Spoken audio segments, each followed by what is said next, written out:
Good evening. It feels very special, this particular moment, after the introduction through Patricia and the welcome through Michelle, especially words of my friend Gemma, and in the presence of many people who have traveled a long journey. I'm very well aware that there are, in all probability, many among those who sit here who have suffered either as victims of any type of abuse within the church setting, or in a family setting, or in a school setting. And those who are family members of those who have been abused, friends, colleagues, co-travelers. So when I flew in from Toronto, where I have been before I came here 3 days ago, I was very conscious that this is ground zero for the public perception, at least, of clergy sexual abuse in the Catholic Church. And that is surely something that should give you a pause. If you are a Catholic priest, if you work in this field, and if you try to do from your side what can be done, but knowing that this is only a drop in the big ocean. So what I want to offer this evening is some of the reflections that have come to me over the years, working with many students from many countries, visiting all continents with this topic, meeting and journeying with many survivors from many ways of life, different denominations, different faiths, different circumstances, different ages, different attitudes towards faith, spirituality, church, clergy, and different moments in their journeys of suffering and the search for hope, the search for healing and reconciliation. I'm also grateful that Archbishop Hunt is here and other clergy. I'm grateful to the Jesuits who host me and the community here. And I do hope that we can also, after my presentation, enter into a conversation with respect and with the awareness that words matter. What I want to highlight here is that for me, this icon has particular importance. It is in the corridor of the offices of our Institute of Anthropology. It was gifted by friends of our institute when we moved in a new space. And I had asked a Ukrainian artist to write this icon. You know that icons are written, not painted, because they convey meaning and they want to be read, not only watched at. So the message that is written into that icon is Jesus is the creator of safe and sacred space. And not for nothing, the icon is placed at the entrance of our office space, so that when we enter and when we leave our working space, we are reminded why we are there and what we are meant to do. Like Jesus reaching out to people who have been marginalized, have been excluded, have been hurt, and were longing for being listened to, being met with, and being healed. On your left, you see the paralytic who has been healed. On the right, the leper and the hemorrhaging woman. This is the traditional motif of the iconography of the Byzantine culture and tradition. I asked the artist also to represent children with a mother, because we started off our institute as a center for child protection. I will come to that, why we changed the name. But of course, I do believe that children are the most vulnerable among all vulnerable populations.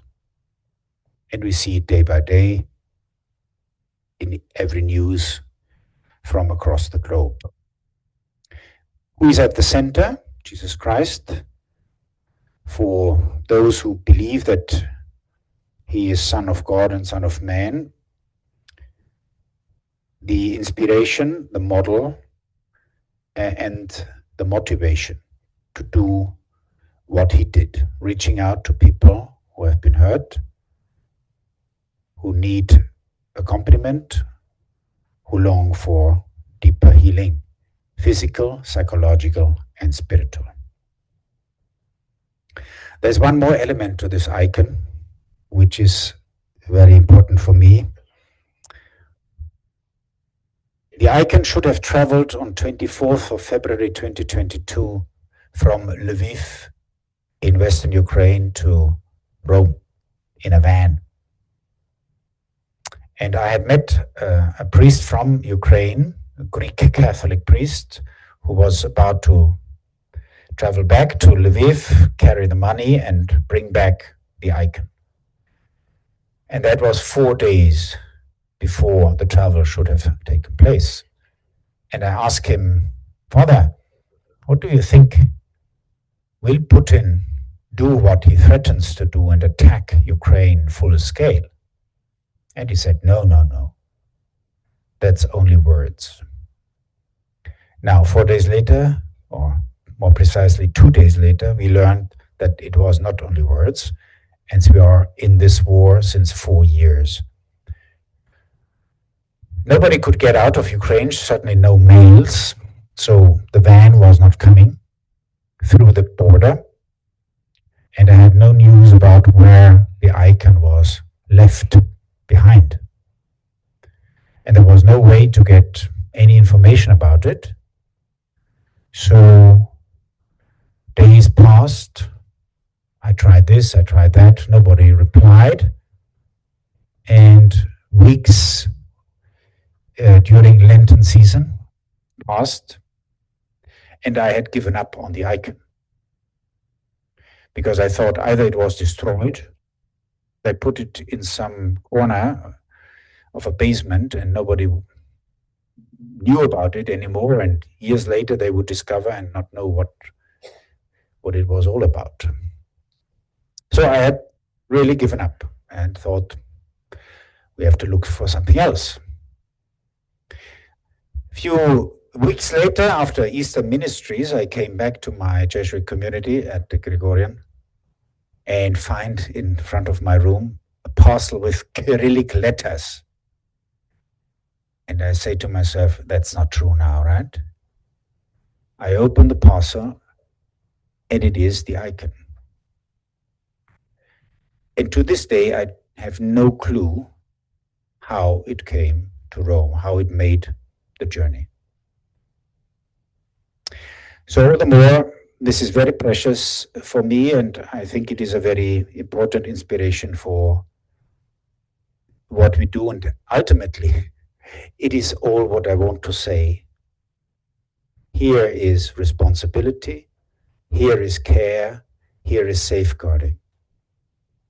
If you were only to contemplate and to let this really come to us and inspire us, it's all there. a presence that heals, a presence that protects, a presence that respects the dignity of human beings and brings them in communion. That's all what I believe is Christian faith about following Jesus Christ.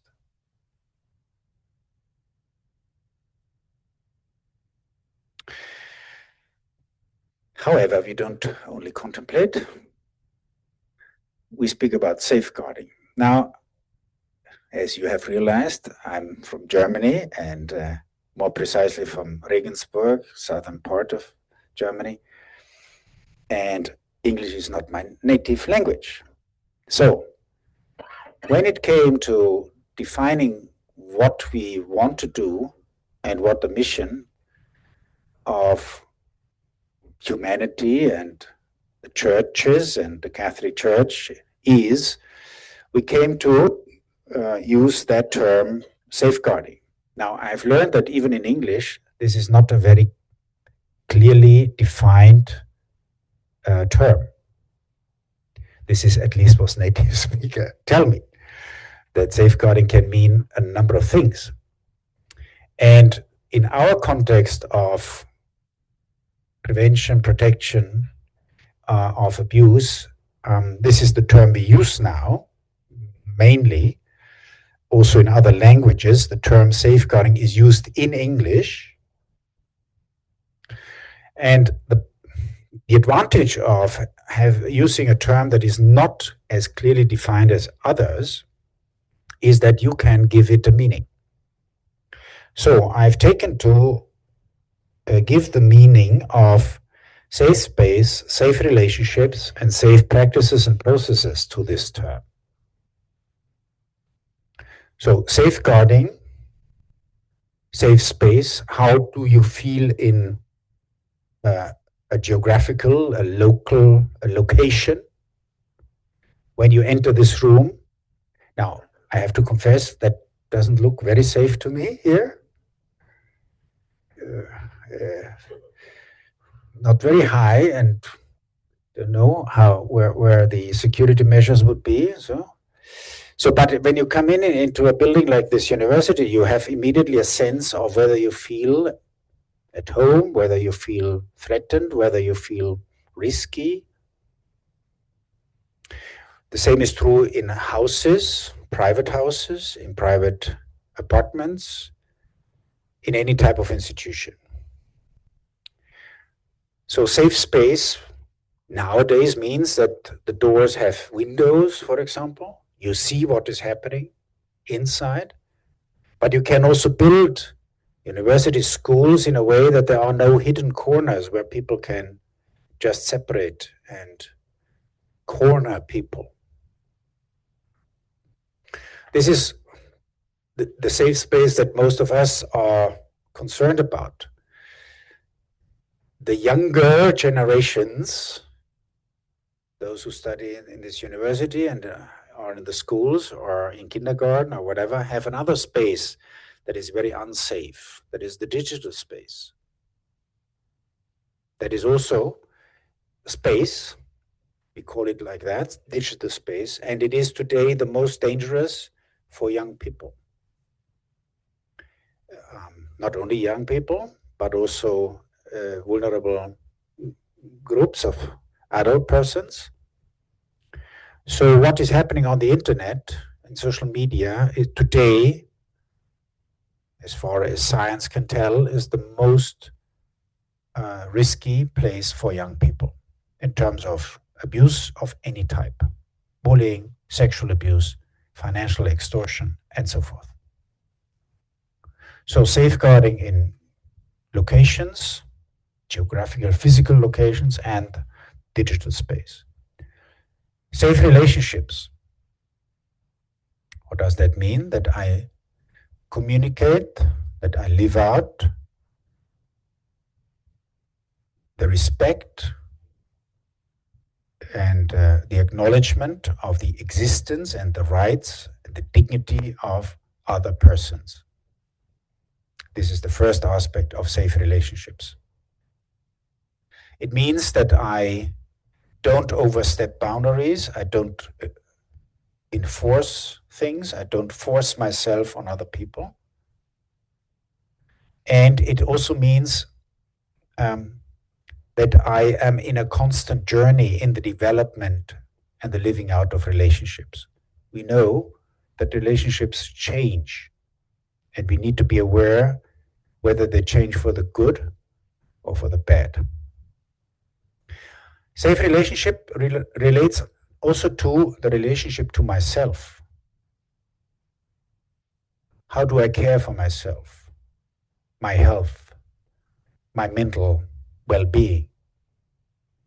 How do I care for my spiritual, my soul life? That is also part of a safe relationship towards myself. And for believers, there is also the question of the safe relationship towards God. How do I see? What images do I have of God? And what type of spiritual life do I lead? What type of prayers do I favor? So, safe relationships are very different in different places, in different ages, in different contexts. Finally, safe practices and procedures. Ultimately, what this says is that what we define as rules, norms, laws is implemented, is really fleshed out, is really what we do. Not only written words put on the shelves or forgotten once they have been published and promulgated. So, safe practice means that I come from theory to practice in what I intend and pretend to do.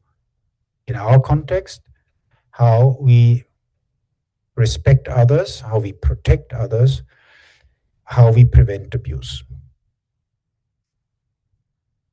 Now, as I said, these are very general terms and definitions of what safeguarding entails. And I will leave it like that because it depends very much on the particular situation of each and every person, of each and every community, of each and every cultural, socio-political, historical context, what those words mean. I live in Italy for almost 30 years now. And how you greet people you know in Italy, in one country, and a small country compared to yours, is very different from the northernmost to the southernmost part. In the north, more to the German border, you shake hands. From the center to the south, it becomes more and more common that people greet each other with a kiss on the cheek, women and men. So, what for one part of one country is normal isn't the same in another part of the country. Now, take this to the level of what we talk about different cultures. In your country, I don't know how many cultures you count, certainly hundreds. Not only First Peoples and Inuit and but also the New Canadians. So how do people coming from different parts of the world, different languages, different symbols and imaginations and images, understand what safe is that is very different from one person and one group to another? And that's why I leave it at the level of a general naming of these concepts, because the work of the translation, and I don't talk about the linguistic translation, needs to be done by each person and by each context and by each group. And if that work is not done, these remain empty concepts.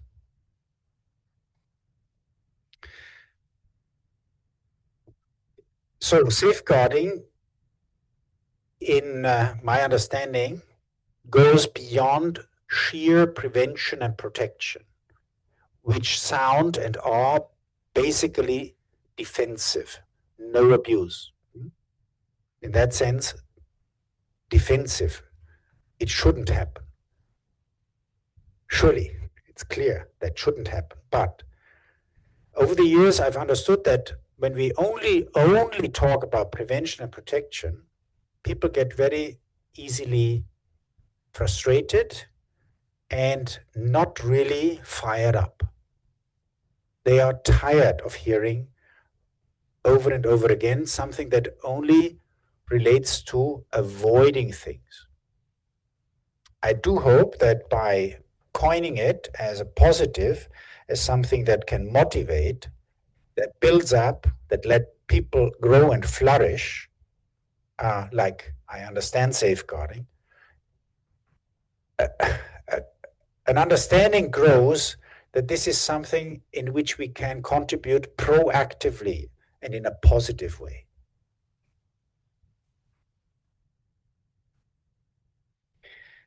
As I said, I've been to many countries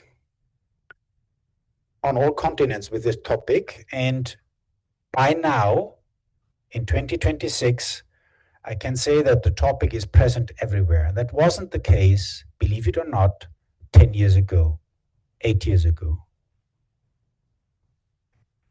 For a land where you had to deal with it for more than 40 years, almost 50 years, it's hard to understand. But even today, people in some parts of the world, and not only a few countries, say that child sexual abuse in the church doesn't happen. There are still people who say this today. But, I say in some countries in Africa, some countries in Asia, some countries in Eastern Europe, it's still there. What they can't deny is that there are news around. And what they can't deny is that occasionally, even in those countries, news would pop up from those countries. So the issue is there. What is also there is universally an uncomfortableness, a lack of knowledge, and a lack of willingness to engage. And in a long journey, and I have to confess, in a very burdensome and unnerving journey with much frustration, I came to understand that this is something we need to, as humanity, we need to accept. We don't talk about this easily, and it is good that we don't talk about at tea or in a pub about something as heavy and as burdensome as this. It's not like curling.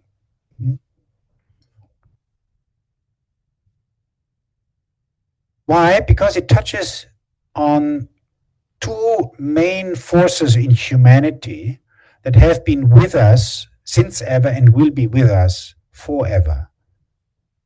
Sexuality and violence in a toxic combination. And both areas, violence, aggression, and sexuality, are areas in our lives that we would like to dominate, but we will never succeed fully, and we will never understand them fully. We can try to educate, we can try to civilize that, but as we see day by day, in every war, sexual violence is very, very prevalent. And we don't need to talk about the World Health Organization statistics that says that 20% of all girls in this world, in every country, 20% of all girls are sexually abused before the age of 18. This is World Health Organization. And about 8 to 10% of boys worldwide in every country, in every society. These are percentages, that's abstract. That's too big numbers for our imagination and for our empathy. When we hear stories like Gemma's or others, that is different because it touches immediately and it connects to a face and to a life lived. So shunning it and trying to avoid the topic is understandable from a rational point of view, because it's something that upsets us deeply. And I do believe, from a psychological point of view, it upsets us because we understand that we don't understand. We realize, we get a hunch that when we try to control our perceptions by our frontal lobes, this one here, the most recent development in our brains, it doesn't work out, because that part of the brain, the most ancient part, has a very big say in all this. And it tells us, get away because it's ugly. So what we need to try to do is not only address the intellectual level, and that is also why in our programs at our institute we have taken to a student-centered approach, where we have, of course, input from an academic scientific research perspective, but we accompany students in their own respective learning journey, which necessarily includes the existential, the emotional, the psychological, and the spiritual levels.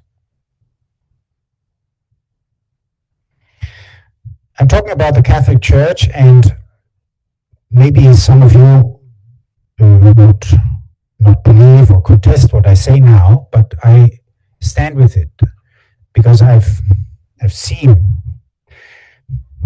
many countries and many initiatives from the Catholic Church's side in terms of safeguarding measures. And the Catholic Church is the oldest, the most complex institution in the whole universe.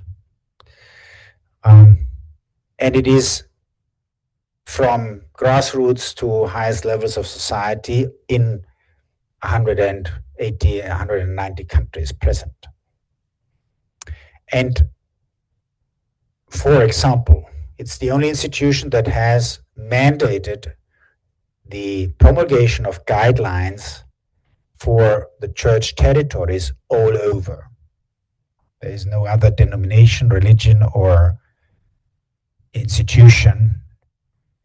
I talk about the Catholic Church as a whole. I don't talk about Canada. I don't talk about one particular country. I talk about the comparison of what the Catholic Church has been doing since basically 2002, and especially since 2011-12, in terms of safeguarding measures. So guidelines, education, etc. That is done to a certain extent in all countries where the Catholic Church has a sizable presence. Why does that not come through? Because we still find it very difficult to own the past. And that is also universally true. Owning the past means, first and foremost, listening to victims, journeying with victims, finding out what really is the way how to relate and what each and every single survivor victim demands, expects, which is very different from one person to another, from one group to another. But it also means taking responsibility on the church's leadership side. And I don't talk only about bishops, I talk also about provincials or lay school directors or principals of universities or whatever you call it, who didn't do what was supposed to happen when survivors came to share with them, and look the other way. I also talk about the divisions that have been created by the mishandling, the neglect, the cover-up that in some places, in far too many places, has happened in the church. And again, I talk about clergy and non-clergy. The divisions that have split parishes have alienated many people from faith, from church, from their families, from their communities.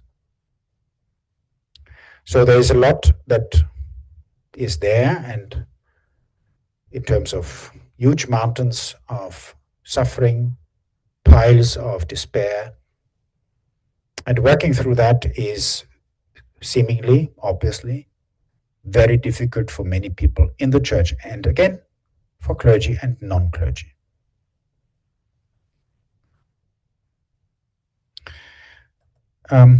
That creates safeguarding fatigue.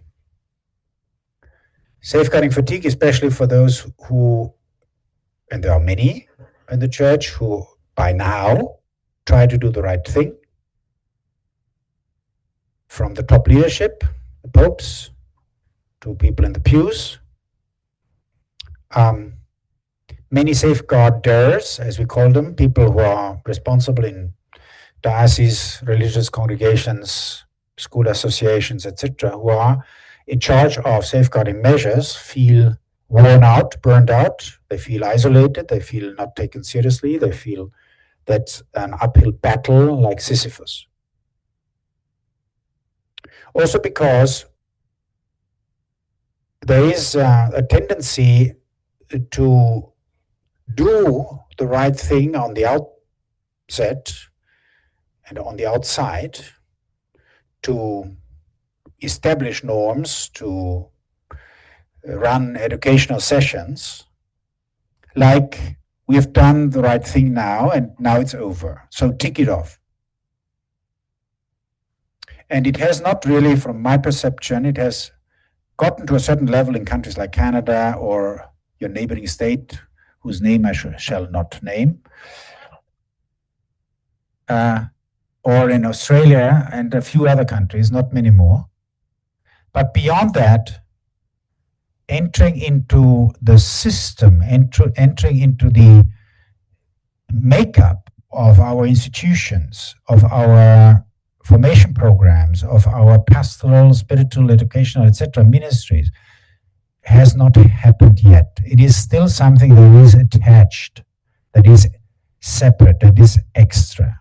And therefore you need to bring it in with strength, with force, with insistence. And that wears out many people who are good willing and good acting.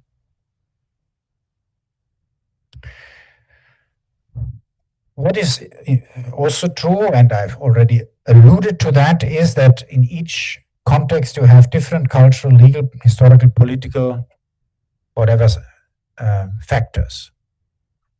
For example, if I may say so from the outside, Newfoundland, with the heavy Irish component among the Catholics, of course, has carried something from the typical Irish church setup over there, on the other side of the ocean,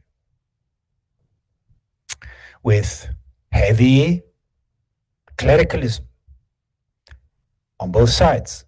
Clergy that felt entitled and laity that was submissive.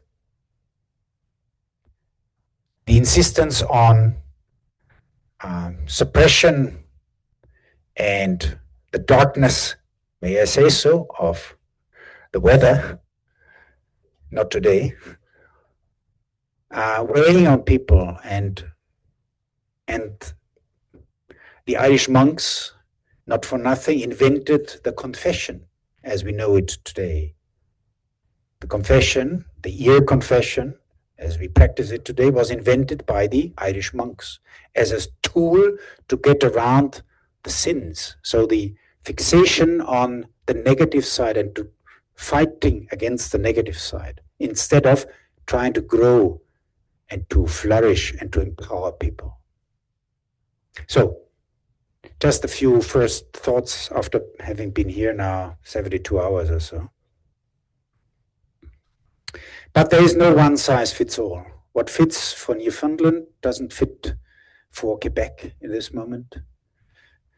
It doesn't fit for Ireland, doesn't fit for other parts. So one needs, in each local church, needs to find its own way how to deal with safeguarding and dealing and owning the past. Over the last years, we have seen some change, and here is the moment to get back to what I said before. Why did we change our name from Center for Child Protection, as which we were established 15 years ago, to Institute of Anthropology, Interdisciplinary Studies on Human Dignity and Care? One element was that until 2017, October, quite precisely, you can say that the public eye was focused on the abuse of children. What happened in October 2017? The Me Too movement came about, starting with the film industry and the sports teams, female, in the US. And that set off for the first time, not for the experts, not for those who have studied this for long, but surely for the public eye, a new type of awareness, that a new quality that wasn't there before. That is that, yes, children are abused, but there are also adult persons in situations of vulnerability who are abused. And so there came in more and more other groups, women, Indigenous, people with disabilities, LGBTQ+, elderly, the migrants, immigrants. Pope Francis put on the agenda of the church in 2019 the question of the abuse of women religious by clergy. Then in 2018, another important double moment happened in your neighboring country. But that set off a whole avalanche of awareness. The publication of the McCarrick report on the former Cardinal Archbishop of Washington, who was accused of accused of having abused adult seminarians. Later, it was revealed that he had also abused minors of age, and therefore he was dismissed from the clerical state. And the grand jury report from Pennsylvania. These were two major events in 2018. Now, of late, the sexual abuse committed by women has gained more interest in research. Until very few years back, there was hardly any research into the abuse committed by women. And even now, it's somehow difficult to imagine for many people that a woman could be a perpetrator of sexual abuse or other types of abuse, but especially sexual abuse against minors. But it happens. And there is now a shift in the perception also in research that this is not as negligible in quantity as it seemed to be. So that was one element. We don't talk in the public eye and in the church only about child sexual abuse. We talk also about abuse of adult persons in situations of vulnerability. The second shift was that until, as I said, about 2018, the focus was mainly on sexual abuse.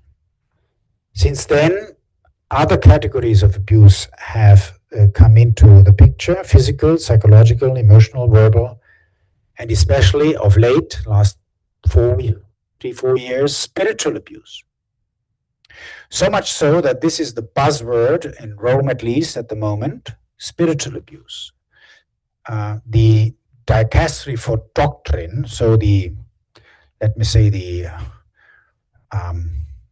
office in Rome, that in the Vatican, that is responsible for doctrine, for what is faith and how you live out the faith, has established a working group on what is spiritual abuse.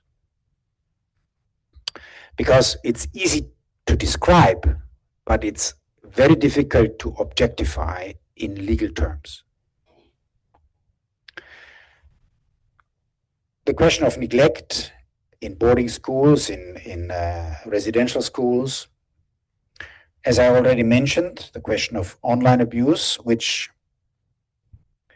gives much headache to many people, because even in the political sphere, for example, in Europe, there is no consistency and no clarity on what comes first, children's rights or privacy rights.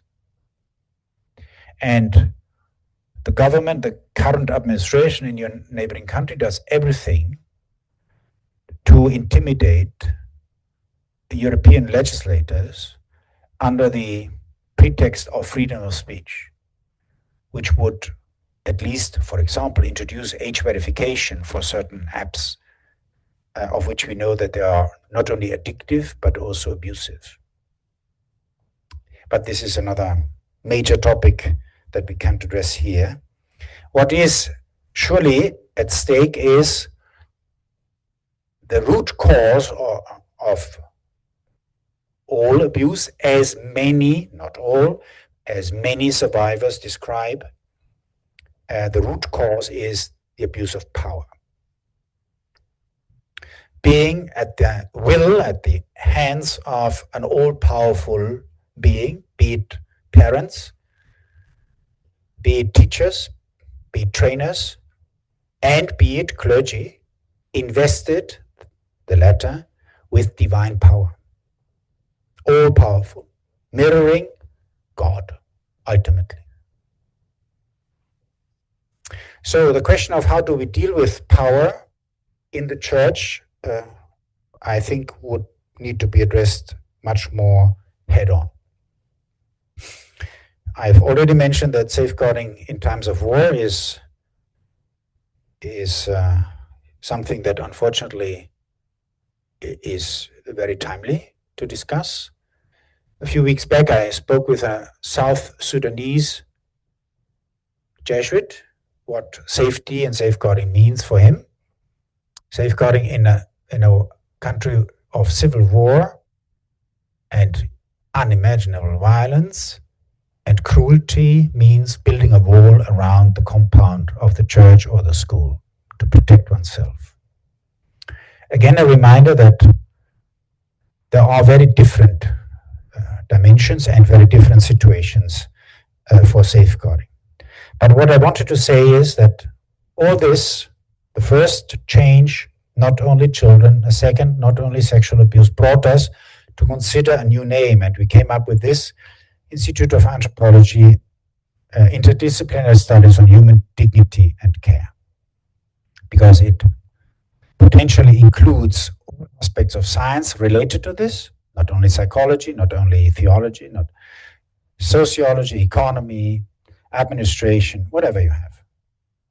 And it expands the areas of interest beyond only children, also adults, and beyond investigating and learning about sexual abuse beyond that, also for other areas. Now, this is another learning step for me, which I want to take you with me for this in this presentation. The third step was to realize that we don't talk about one bad apple,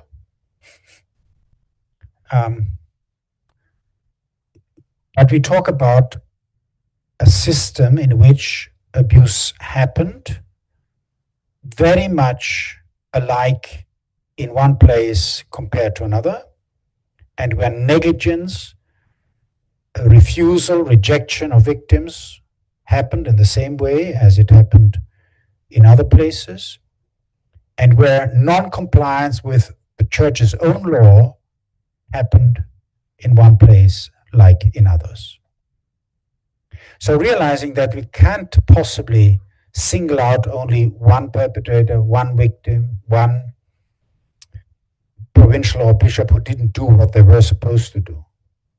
If, like in Pennsylvania, it was proven for the first time in the eyes of the general public, bishops in 5 out of 7 dioceses in Pennsylvania for 50 years didn't do not only not what was expected from them in terms of civil and state law, not do what one could in terms of pastoral care, spiritual care, but they didn't apply their own church law. So that realization that this was not a single case, but it was repetitive, and it spread around not only Pennsylvania and not only the US, but around the globe, because we have by now reports from different places, different countries, where it has repeated itself over and over again. So there is the question, what is facilitating, what is promoting this type of attitude? First, taking advantage of the most vulnerable ones, and secondly, not really dealing with it, cleaning it up and addressing it. So therefore, we talk about a system, and any university is a system, any family is a system, any town, village, city, state is a system, any government is a system, any religion is a system in the sense of it has human components and it has structures and other components that are human made. So there are 4 elements to any system: people, structures, processes, and content. So people in the church, pope, bishops, religious, laity. Structures, dioceses, religious provinces, Catholic universities, Catholic schools, kindergarten, hospitals, etc. Processes, how do we select people? How do we choose for leadership? How do we dismiss people? Content, what is the core message that we want to deliver?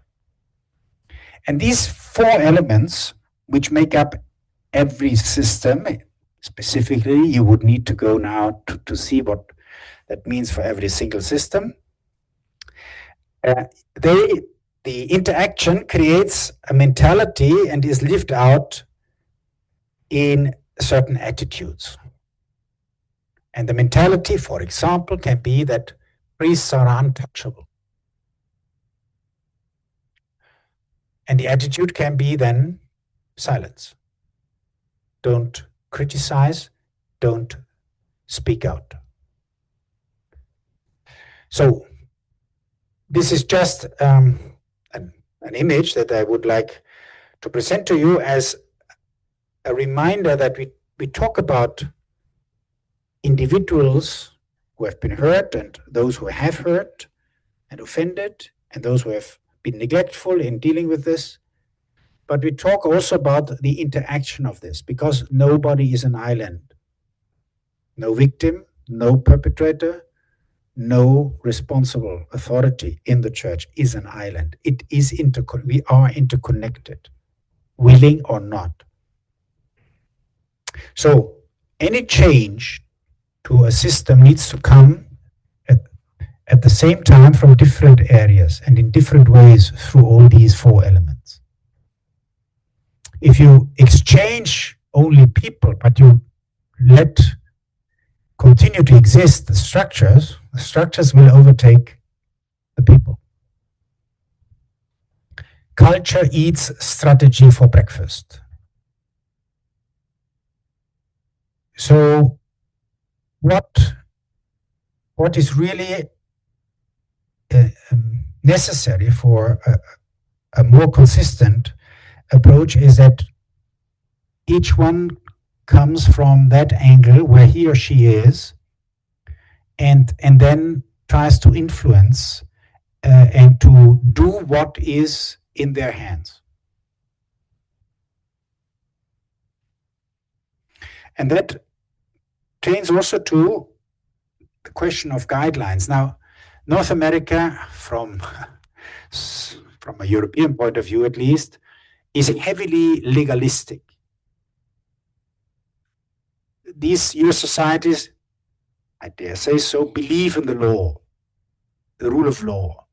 And there's all good in this. But if you believe only that law by itself will change mentality and people, you may be wrong.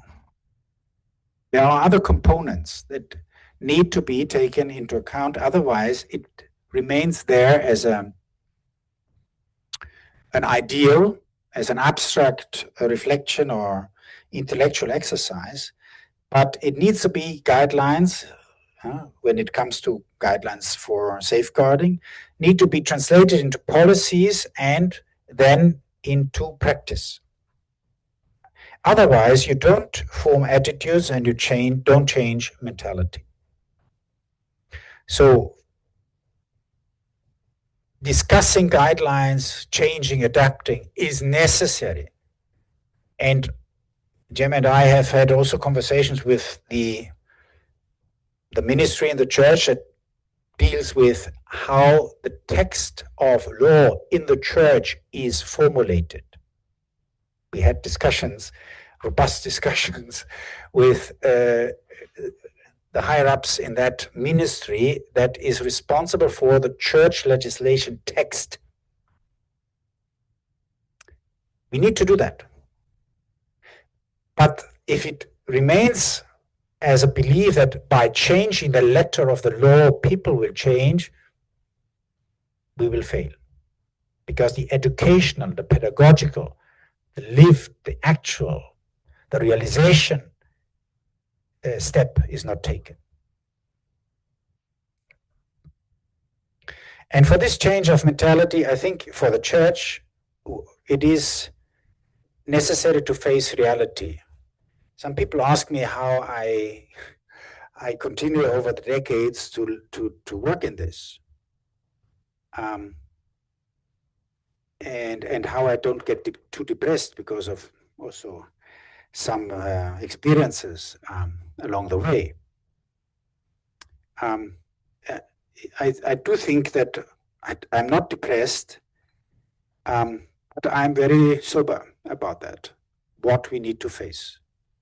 And one thing that we need to face is that sexual violence won't go away. I'm sorry to say that, and I repeat it, it will stay also within the church forever. There is no way to get rid of it once and for all, and in no instances it will be repeated. This is an illusion, and I believe a dangerous illusion. I personally, our institute works for safeguarding, and we train safeguarders across the globe. We want that abuse doesn't happen. But to believe that by this work we would eradicate, uproot once and for all would be a dangerous illusion, because I think, because then one could believe that by doing this, you could uproot and eradicate evil, and that is not going to happen, unfortunately. So with all the work we do, we need to realize that this is one important, yes, but also one element of tackling reality. It's not going to do away with the evil that has been with humanity from the beginning and will be there forever. And if you read the papers or the news, I mean, you don't need proof for that. So I do think it's important to realize that this is an ongoing challenge. So let us face reality humbly and with consistency and decision. Many people say I can't do anything. I do believe that if all here did or do, they do, in their capacities, in their rooms, in their places, in their institutions, whatever, in their families, relationships, what can be done to raise awareness, to listen to victims, and to insist on an ongoing journey, a lot would change. And I see that. This is another sign for me that keeps me going, because I see change happening across the globe. Not perfect? No. Not consistent in every place? No. But I see more and more people who wake up and do what they can in the places, in their capacities, in their roles. And that needs to lead to integration of safeguarding as a part and parcel of the mission of the church. As long as it is something sidelined, as long as it is something singled out, and you rely only on experts for that, it really doesn't make a difference. It is something on the surface level. It needs to get into any activity of the church, pastoral, educational, spiritual, social, whatever. And that is something very difficult for our individualized Western societies. It needs to be a community engagement. That is not easy for us. We have many advantages, many positive sides in our understanding of what human life is, what personalities make up, what freedom means, etc. But we have, I believe, a big lacuna, and that is community and community responsibility and commitment. And there we could learn a lot from other cultures. Because only then we would have a culturally adapted and effective safeguarding. So some ethical and spiritual aspects.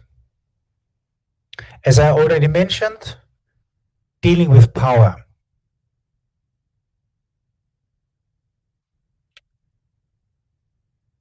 For many people, the Catholic Church is a very powerful institution. I can tell you that for many church leaders, the impression and the experience is the opposite. They don't feel themselves all powerful today, for example, in this country. But this is not what I want to talk about. I want to talk about the astounding fact that when I was trying to research whether there is and what is the theology of power and the spirituality of power, I didn't find anything. Not only in the Catholic Church, also in other denominations, and let alone other religions. So religions still today have an influence and much power over 80% of humanity, at least. But how we understand power, how we exercise power, what are the spiritual motivations, limitations, channels for that power, that has not been in the focus neither of theology nor of spirituality. The self-image as a church, so what does unity mean? And what does real conversion mean? That is, rethinking one's own positions, questioning one's own attitudes, and not only being weighed down by secularization that spreads across the globe. For many, clergy and non-clergy, the fear of scandal was very powerful in their inner self-restrictions to speak out. Fear of scandal, for example, I imagine that in Newfoundland, like in the Philippines today, there were parents who went to the bishop and said, "Bishop, your priest is touching our children here," or worse, move this priest out, send him to some other parish, but don't make it public because the shame will be on us.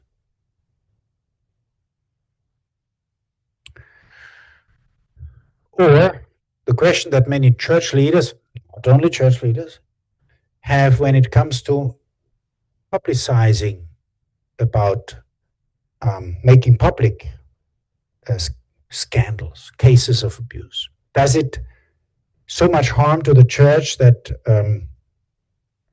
it can't function anymore, people don't believe anymore, tarnish the nice facade, right? So this has been there, and I have to say it is there still in many places. What I don't understand is that, logically speaking, and as Gemma said in the introduction, it cannot remain hidden forever. At a certain point, it will come out. Maybe not for the generation that has been neglectful,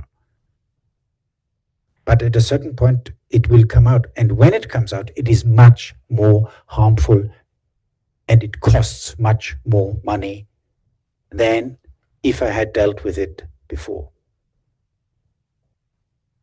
So what is the real scandal? Some people say that media are picking on the Catholic Church, particularly worldwide. And yes, there is no single other profession like Catholic clergy that has been put on the spot like others. Even if the numbers of Lutheran pastors, for example, in my country, is equal in proportion to Catholic clergy when it comes to abuse perpetration. It's equal. But about Lutheran pastors, nobody speaks. Catholic clergy has been put on the spot, yes. And so I ask why? Probably because there was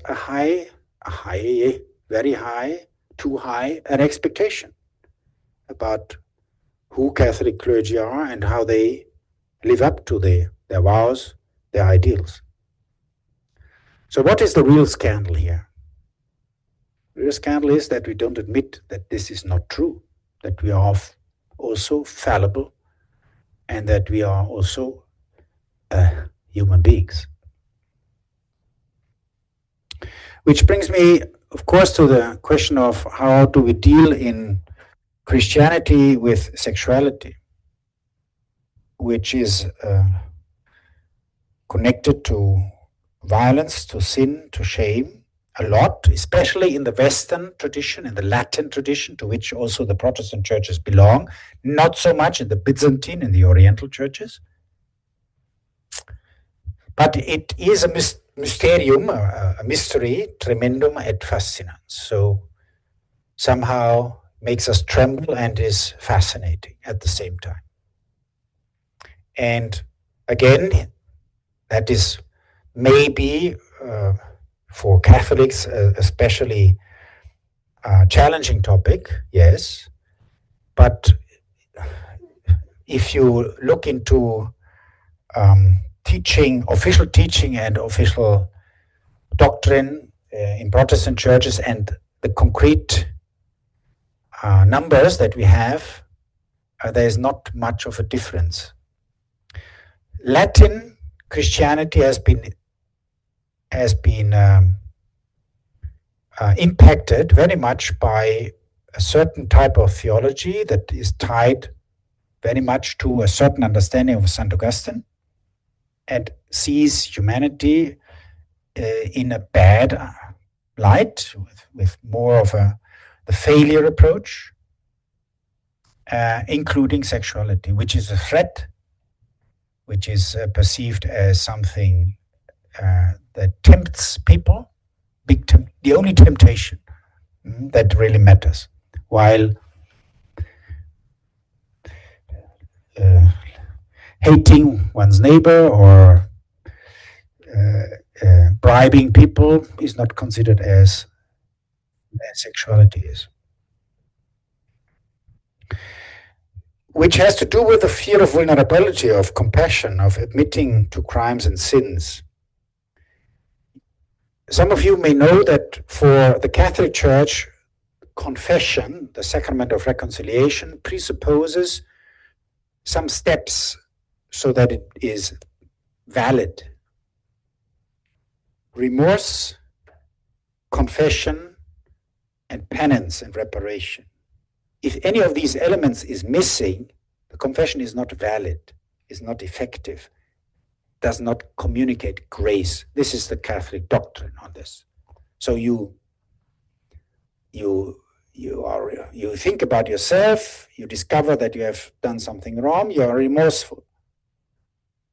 And then you go to confession and clearly name what is your sin.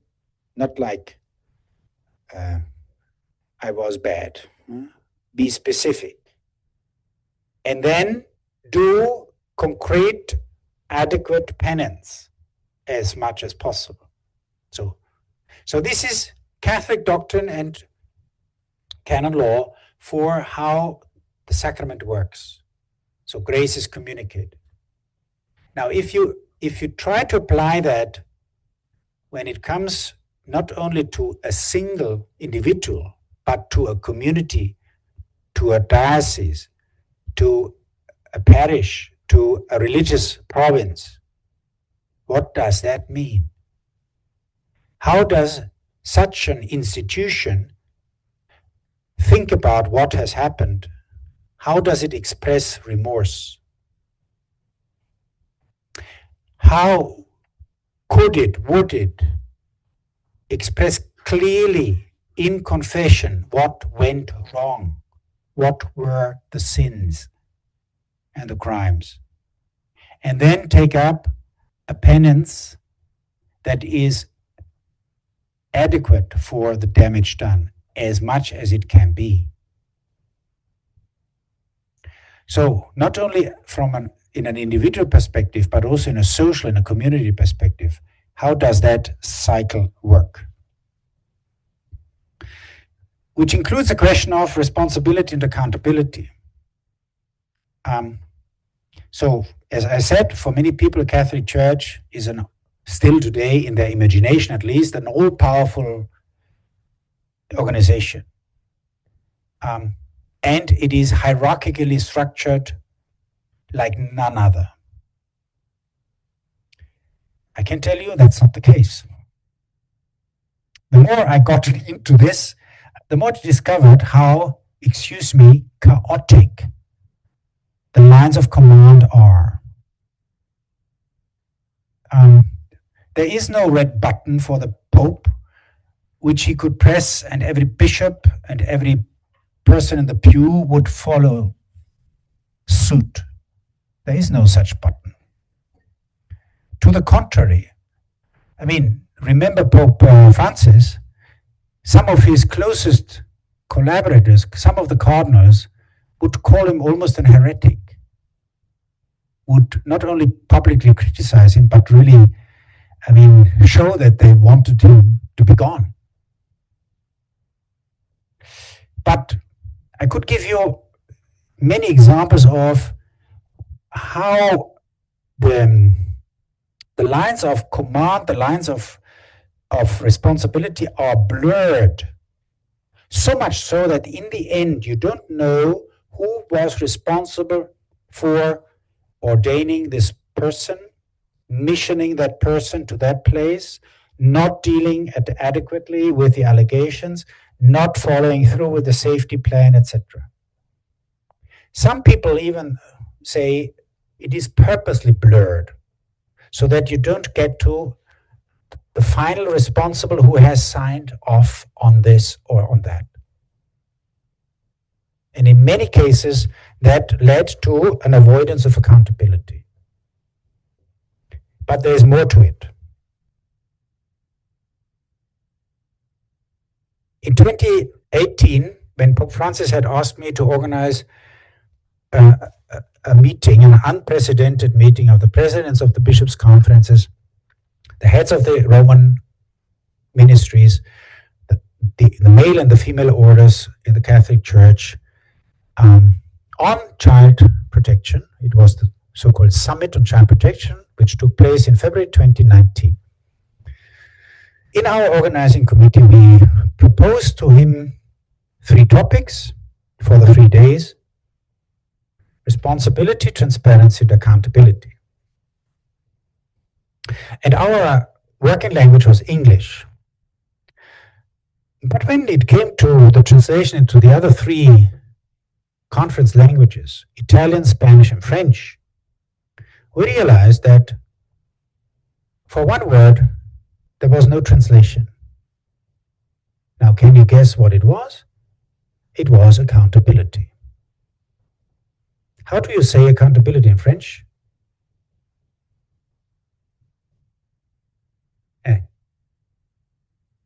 It doesn't exist as a noun, neither in French, nor in Spanish, nor in Italian, nor in Portuguese. As a noun, there is no equivalent. Of course, it's in German.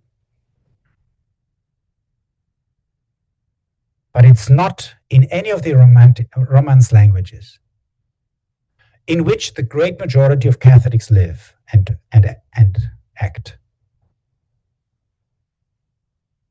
Okay, what does it mean if you have probably the Inuits? How many names for snow do they have? 35, I've read somewhere. So when you live day by day with some reality, you have many. If a word is lacking, what does that mean? It's not there. You don't talk about it. You don't think about it. You don't act accordingly. So if there is no word in Italian, which is by and large the common language in church leadership, in Rome at least, in Spanish, where most Catholics live, on Portuguese, Brazil, etc., and in French, what does that mean for the culture, the mentality, and the attitudes regarding accountability? There is no such concept and there is no such reality for what we in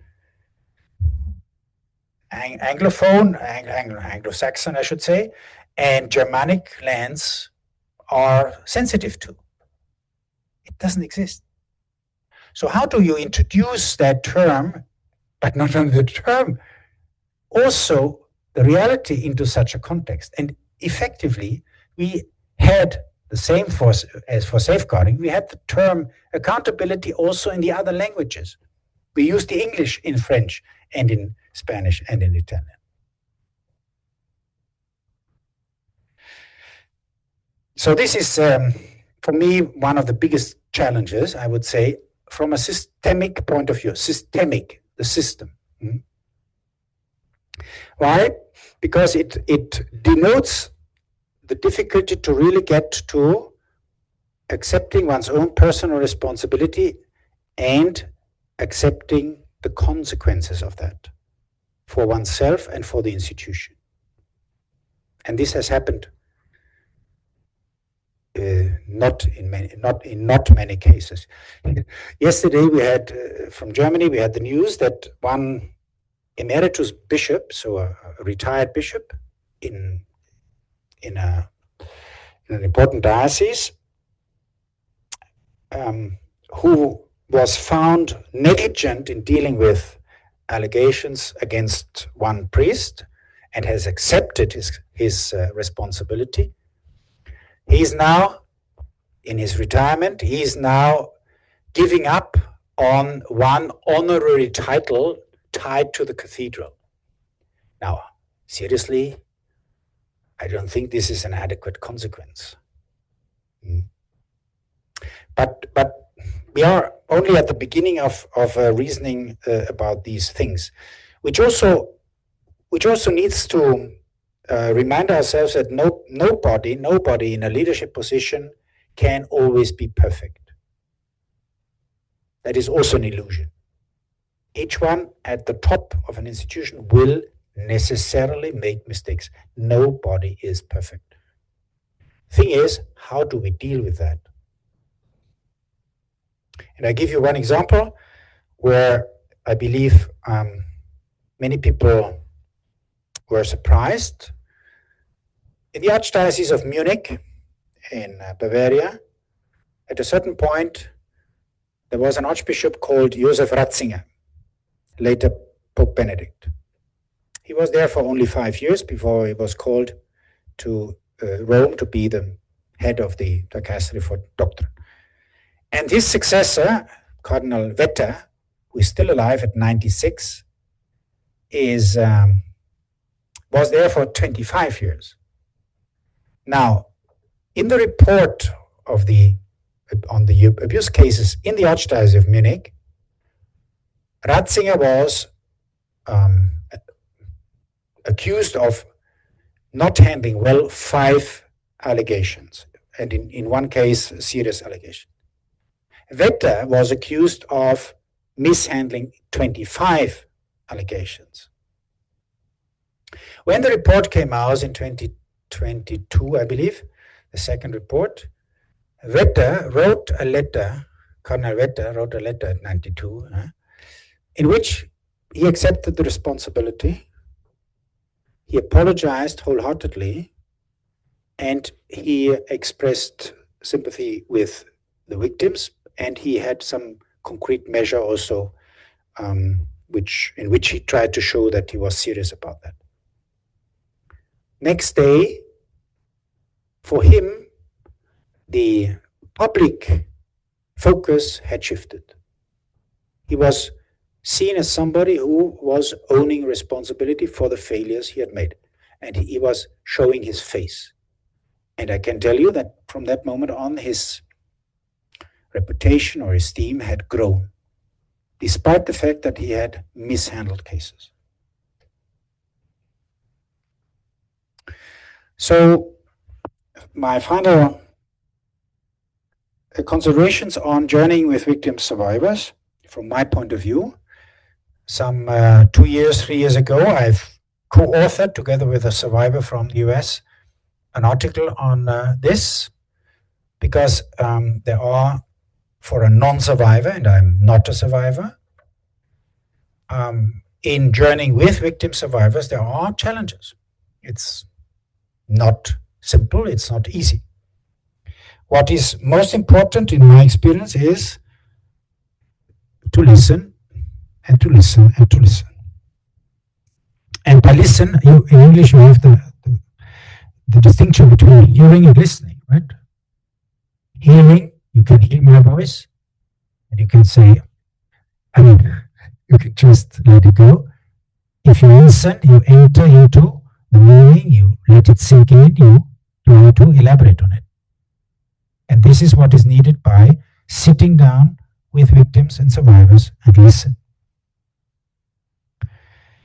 And knowing that victims come first. Knowing, trying to act like that, and accepting that there is the first place for victims and survivors. And then some victim survivors want to encounter representatives of the church. Very few, in my experience, wanted to meet their offenders. But some don't want to get close to something like that here, or they don't want to enter church premises. So there are different attitudes, and the question for those who accompany survivors is how you can accommodate the wish and the preference of the victim survivors. In my own experience, it is also important to realize that necessarily from many victims' stories, it is clear that there are issues in trusting. And I As I said, I've been trying to travel and to journey with many victim survivors. There have been moments when I was at my wit's end because I thought I had tried to establish a sincere relationship, but for whatever reason, for a wrong word or a gesture on my side, that I did not really, that was not appropriate, the bridges broke off. And it was like treading on very thin ice, where you can break in at any point, and sometimes you don't really know. So it needs also preparation in what do I expect, and how do I learn to carry also my own limitations with me. Empowering and giving the space needed for finding one's own voice, and realizing that this is not over. This is something what many victims confided to me, that it's very difficult to realize that this will be an ongoing journey and it's not finished ever. It can change importance, but it is something that you have to reckon with for lifelong. In working with groups of victims, and Gemma can speak more about that surely, it is a repeated experience that it is very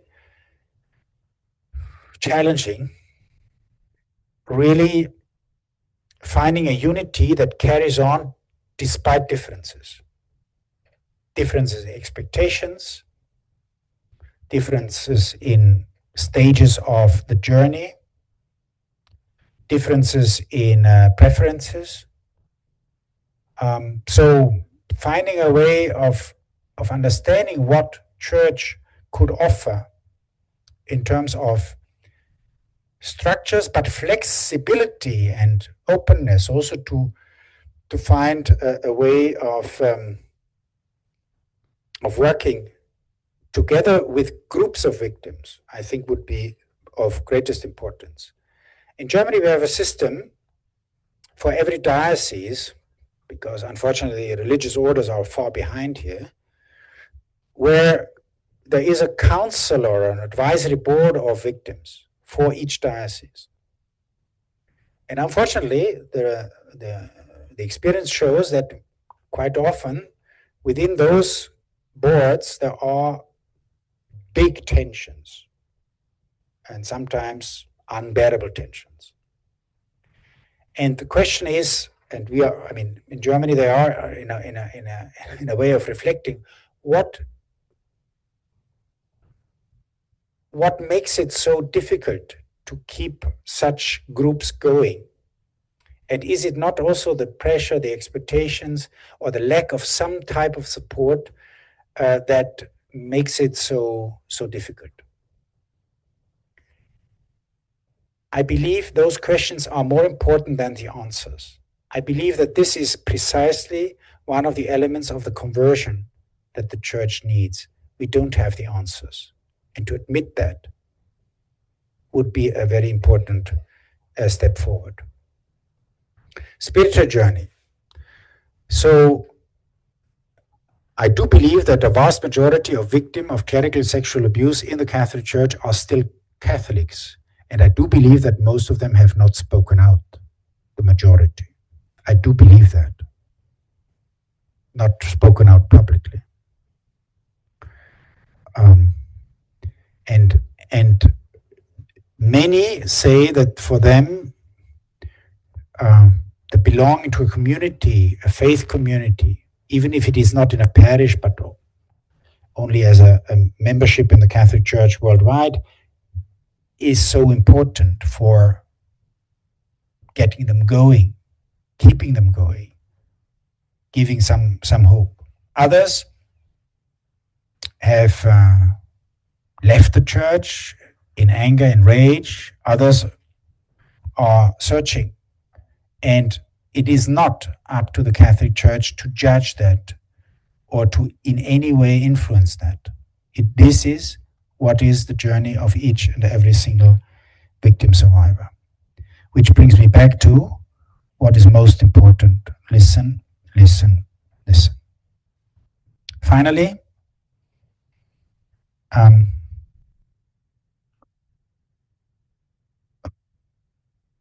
exercising oneself in the attempt to get it right and to let oneself also be criticized or supervised so that with the best will and the right intention, we can do at least that what is possible in this very moment. Nothing more, nothing less. Trust and be prepared to be tested on trust. It's clear that for a person whose trust has been shattered so terribly, it is clear that there is a testing if trust is at all possible. I also have come to understand that it is not helpful to hide one's own perceptions. Be real and candid, respectfully, and empathetically, and patiently, but also be real. And if you disagree, then say it. I find it patronizing if I don't really confront victim survivors with a different position, if I have one, a reasonable one, and a reasoned one. Because then I don't take them seriously as real persons and discussion partners at the same level. Which doesn't make easily friends, but I think that is also part of a journey that is real and honest. And accept that relationships, friendships are really at the heart of what such a journey can offer. But because of the history of shattered trust, it is something difficult. So in the end, I come back to what I said before at the beginning. It's very simple. We don't need all these words. If we only exercise ourselves over and over again, what is really at the heart of all, and is our heart in it? And do we really, with all our limitations, with all our failures, with all our prejudices and whatever we have, with all our cultural background, stand for what is there and what we should do according to his example and his presence? So I would conclude with this for this part, and just invite us to stay a few seconds in silence and then open the floor.